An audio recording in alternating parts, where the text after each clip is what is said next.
আর কত kilometre? 11 kilometre. আজকে চ্যালেঞ্জটা হচ্ছে যে আমরা সাইকেল দিয়ে ঘুরবো সীমানাবুচি ব্যালগেট থেকে, দেখি কোথায় যেতে পারি। তবে একটা জায়গা সিলেক্ট করেছি, সেটার নাম হচ্ছে যে স্টার পাজোবা। তো আমাদের লোকেশন ছিল স্টার পাজোবা, এই যে দেখুন। কিন্তু এমন একটা জায়গায় আসছি, তারপরে আর সাইকেলের কোনো রাস্তা নেই। আমার পাশের জন জাহিদ একদম ভীতু হয়ে গেছে, একটু মেন রোড পাড়িছে, মানে ওই বয়স শেষ, আর যাইবো না। কলিজা ভিতরে আসেন, এনে কেমন ভয় হইতেছ? আমাদের ডিস্টেন্স আর মাত্র 15 কিলোমিটার বাকি আছে। আর দেখুন আমাদের সাইকেলের জন্য কি সুন্দর রুট। হ্যালো, আসসালামু আলাইকুম everyone, it's me welcome to back my another blog video guys. একটু ভিন্ন ট্রাভেলে যাচ্ছি, সেটা হলো সাইকেল দিয়ে যাচ্ছি হলো আমি, আর হচ্ছে আমার সামনে জাহিদ। তো আজকে চ্যালেঞ্জটা হচ্ছে যে আমরা সাইকেল দিয়ে ঘুরবো সীমানাবুচি ব্যালগেট থেকে, দেখি কোথায় যেতে পারি। তবে একটা জায়গা সিলেক্ট করেছি, সেটার নাম হচ্ছে যে স্টার পাজোবা। তো ওটা এখান থেকে প্রায় 17 কিলোমিটার দূরে। তো আমরা অ্যাভয়েড হাইওয়েজ দেখে এখন আমরা যাচ্ছি। এখন আমরা আছি সীমানাবুচি সিটিতে। তো দেখতে থাকুন আমাদের ভিডিও। প্রথমে একটু ফ্রাস্ট্রেটেড ছিলাম যে সাইকেল দিয়ে আমরা এতটুকু পথ কীভাবে অতিক্রম করব, কারণ 17 কিলোমিটার এটা খুবই লং ডিস্টেন্স। আগে কখনো যাইনি, মানে সার্ভেতে আসার পর। কিন্তু এখন বুঝতে পারতেছি না, যাত্রাটা খুবই সহজ, কারণ আমরা 5 মিনিটে প্রায় 2-3 কিলোমিটার পাড়ি দিয়ে ফেলেছি। তো আমাদের ডিস্টেন্স আর মাত্র 15 কিলোমিটার বাকি আছে। আর দেখুন আমাদের সাইকেলের জন্য কি সুন্দর রুট। সামনে জাহিদ আছে, জাহিদ হাই দিয়ে তো একটা। জাহিদ আসতে চাচ্ছিল না, অনেক কষ্টকে রাজি করাইছি, বলতেছে মামা এত দূর কীভাবে যাবো, আমার দ্বারা সম্ভব না, আমার পা ব্যথা করে, মাথা ব্যথা করে, প্রায় মানে খুব কষ্টে রাজি করে আনছি। মানে আপনি বাইরের দেশে আপনার মেন্টালিটি একজন পার্টনার পাওয়া খুবই টাফ একটা ব্যাপার। সো পাবেন না কখনো, এগুলো ম্যানেজ করে নিতে হবে। তো আমি ম্যানেজ করে নিয়েছি।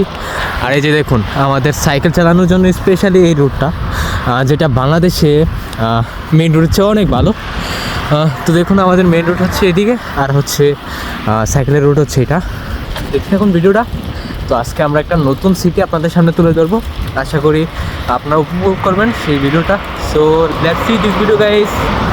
আমার পাশের জন জাহিদ একদম ভীতু হয়ে গেছে, একটু মেন রোড পাড়িছে, মানে ওই বয়স শেষ, আর যাইবো না। যে এই বাইপাস সড়ক যে নাই, মানে হচ্ছে লোকাল রোড যে নাই, ওই জন্য ওই খুবই মানে ভয় পেয়ে গেছে। মামা আমি খুবই আপসেট, আমি যেতে পারবো না রুটে। নিয়ে আসলাম, যে বললাম যে দেখি আমরা যতদূর যেতে পারি ততদূর যাবো, পুরোটা যাইতে হইব না। এত ভীতু হলে কি ভাই ঘুরতে যাওয়া যায়? একটু জাস্ট হচ্ছে যে এটা তো হাইওয়ে রুট না, জাস্ট লোকাল রুট।